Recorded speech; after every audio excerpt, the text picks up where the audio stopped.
Hello and welcome to Sportified Minds.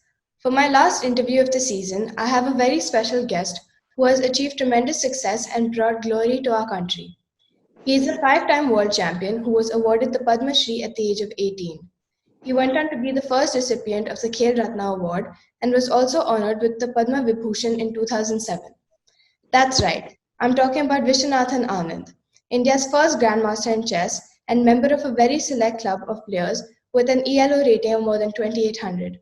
Welcome, Mr. Anand, and thank you for joining me on this show. Thank you. You were the then youngest Indian international master at the age of 15, first Indian to win the World Junior Chess Championship, and the country's first Grandmaster at the age of 18. Describe the early years to help us understand what went into being Viswanathan Anand, the world champion. Well, at that point, there were a lot of titles which no Indian had ever won. When I won the World Junior Championship, I was even the first Asian. And the Grandmaster title in 1987 was very important as well because it was like the Olympic gold medal. It was something that was almost beckoning us. I think the main reason that I was able to attain these goals is because a couple of years earlier, I developed the habit of playing casual chess in the chess club very, very often, but very regularly. So, no structured training program, but I would go there every Monday, Thursday, and Sunday and play lots of 10-minute games, so 5 minutes for each player. And like this, I honed my skills. And it turned out to be a very good stepping stone to qualifying for the World Championship after finishing my Grandmaster title. You were awarded the Padma Shri at the age of 18. How did it feel? I was very proud, and on top of that, this was a chance to go to Rashtrapati Bhavan. I'd already had a chance to go there for the Arjuna Award, and it's very nice. You get to be in this amazing hall, and suddenly there's a very elaborate protocol you have to follow, and then you get your award from the president. And my parents came with me. It was very nice. You remember that fondly. Although chess is a cerebral sport, you have said in an interview that physical fitness and stamina is important too. Why is it so? Simply because playing chess takes a lot of energy out of you. Sitting and working and thinking for 4 or 5 hours, it saps you. And usually after a chess game, you feel quite drained.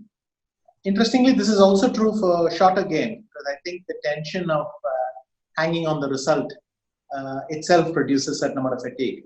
And if you're not physically fit, your level will drop. So just like if you're not physically fit and you don't have the stamina, you will not be able to last for enough time. The same thing happens mentally. And this is maybe something that's just universal. We should all look after our health and build up some stamina, but we need to cope. So what is your daily physical routine then? Physical fitness routine? Well, in the lockdown, I just go to the gym every day and work out for an hour. When I was in Germany, I was going running in the park because that option was available. And during tournaments, I like to go for very long walks or hikes, things like that. Mostly, you're just happy to have fresh air, some time to yourself, and a chance to think about everything. Chess matches can go on for a long time, and it's imperative to remain focused. How do you build mental strength to retain your focus for long periods? I think by practice, and the other thing is, what I've learned is that you find it much easier to focus on things that interest you than things that don't.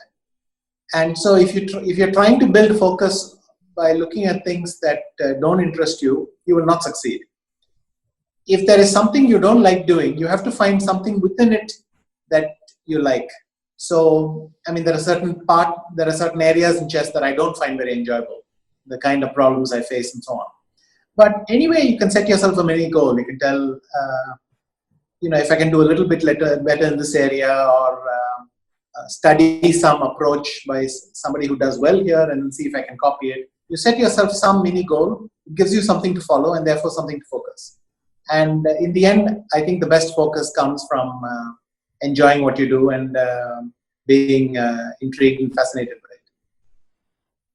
it. Is there a particular routine you follow before and after a game?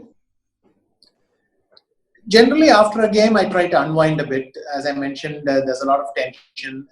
So you want to, during dinner, if you're comfortable with the people you're with, you can relax, talk about different things, change the subject.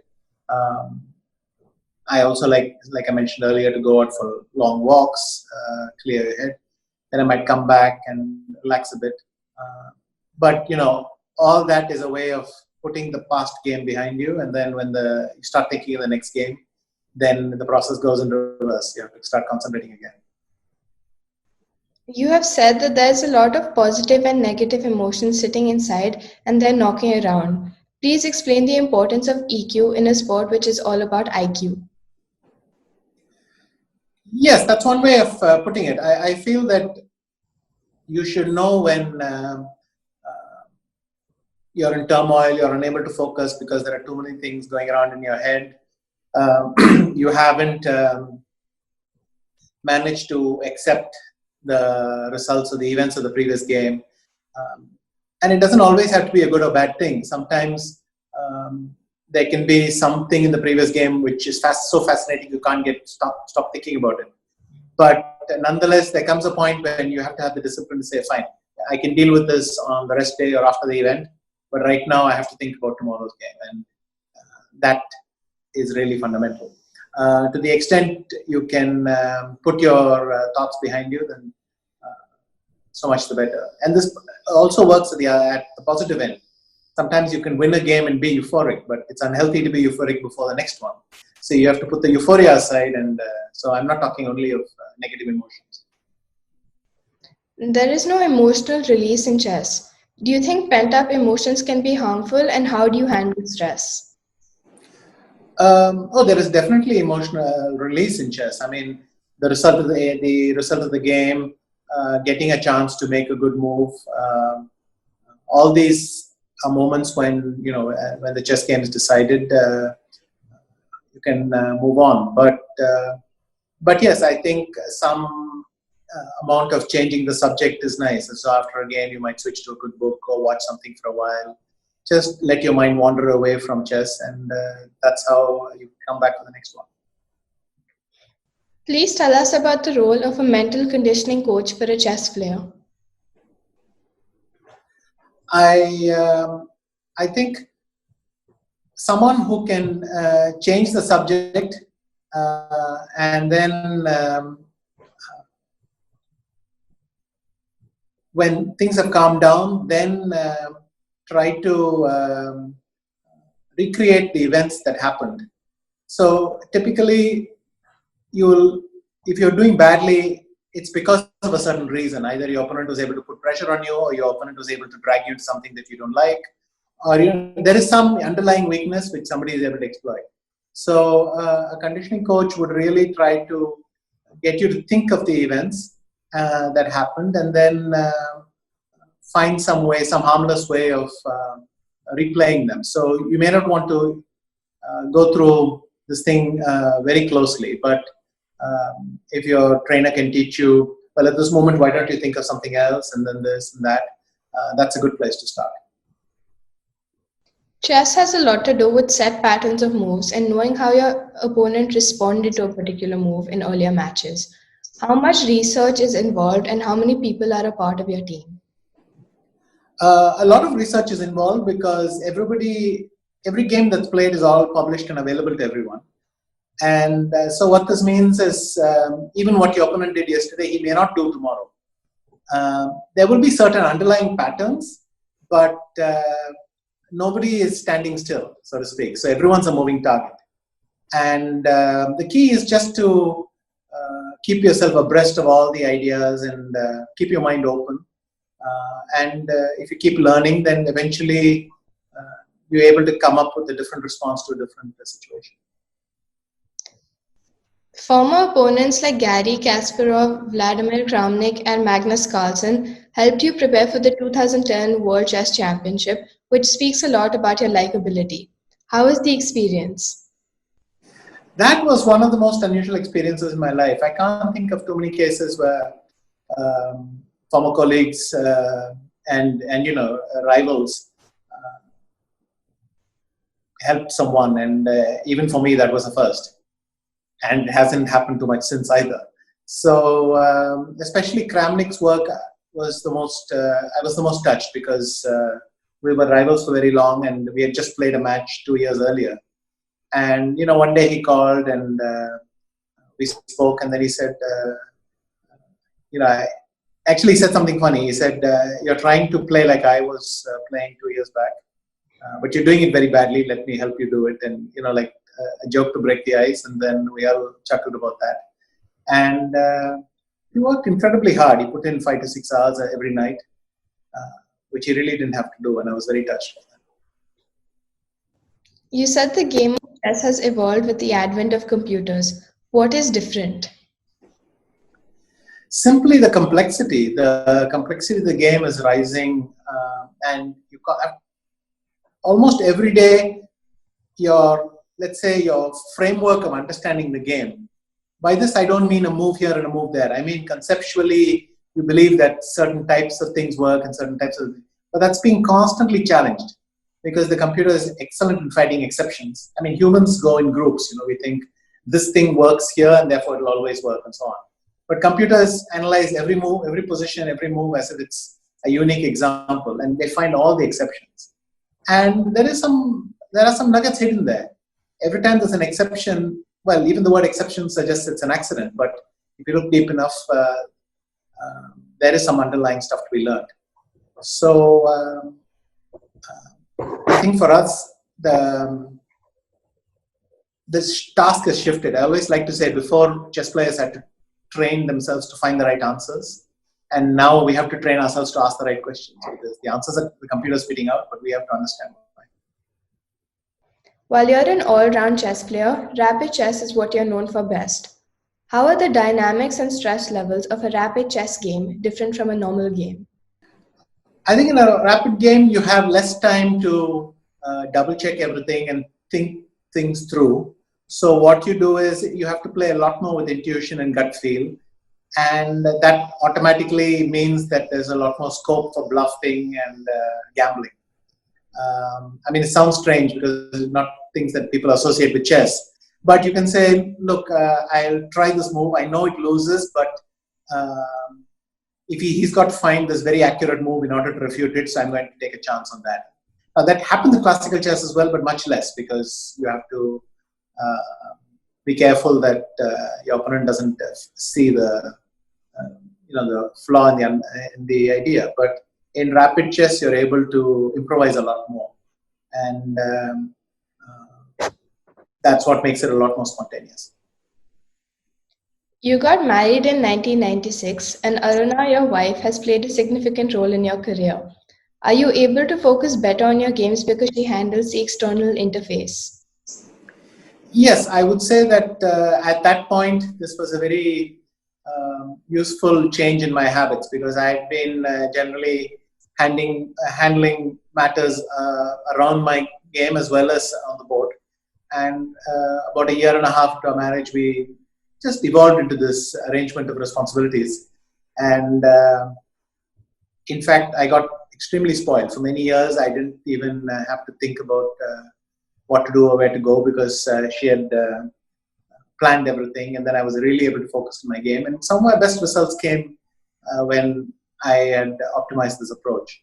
So, and on top of that, because she was always traveling with me, and because we were close and I could confide in her, she essentially became a kind of mental coach, someone who could understand my stress and what was going on and give advice. And so, very useful counselor, even though she doesn't really play chess. You popularized chess in India and are the only Indian in a select group of 13 players worldwide with an ELO rating of more than 2800. Now, there are 65 Indian GMs and 123 IMs. How does it feel to have reignited interest in chess in the country? I'm very proud of that. I feel it is one of my biggest legacies, and I'm very proud of that. So many Indians have taken to the game, and that I played a part in that. Certainly, I hope to continue working in this area and not only get new people to come in, but also help some of our players at some point. Give them advice and some tips to advance further. So I'm very excited about that. You said in a recent interview that winning the first World Junior Championship in 1987 and the World Rapid Chess Championship in 2017 gave you the most satisfaction. These are almost at polar ends of a long career with a lot of success in between. So, why are these two wins so important? The World Junior was my big breakthrough. I mean, without that, I think I wouldn't have gotten a lot of the early breaks I got. And it is special when you do something that no Asian has ever done before, and it no doubt gave me the confidence to get the Grandmaster title, and it gave me a lot of confidence for the future. As for the World Rapid in 2017. I think at this point, it gave me confidence, but for a different reason. That my play, especially in rapid chess, had not been at the levels it used to be. I mean, I was probably the dominant rapid player in the world till about 8 years before that. But inevitably, age takes over. Your reflexes become a bit slower, and my rapid results in 2017 have not been impressive. So I went to the event with very low expectations, and then it's very nice. You can surprise yourself. What would your advice be to young players who want to succeed at chess? There is no real secret here. I think my advice is just play and practice often and keep learning, and just enjoy it. Do it for fun. Don't do it for specific goals. You have been playing competitive chess for more than 3 decades now. Have you given any thought to what you would like to do when you retire? Not too much. I mean, I feel that I will have enough time when I retire to plan these things out. But like I said, I will continue to be associated with chess in different ways. So even if I'm not playing, I'll obviously chess is very close to my heart, and then I will continue to try to do things there. Besides that, I would do something with Olympic Gold Quest. I have certain other causes as well that interest me, wildlife, for instance, so with the WWF, and just try to do positive things and enjoy life as well. Thank you, Mr. Anand, for your invaluable insight into the role of physical fitness, training, and EQ in a cerebral sport. Your reflection on identifying underlying patterns, learning from rivals, and the evolution of chess with the advent of computers has been very interesting. Finally, your advice to always keep learning is relevant for everyone, and I'm sure my viewers will benefit from hearing about your phenomenal journey. Thank you. Thank you.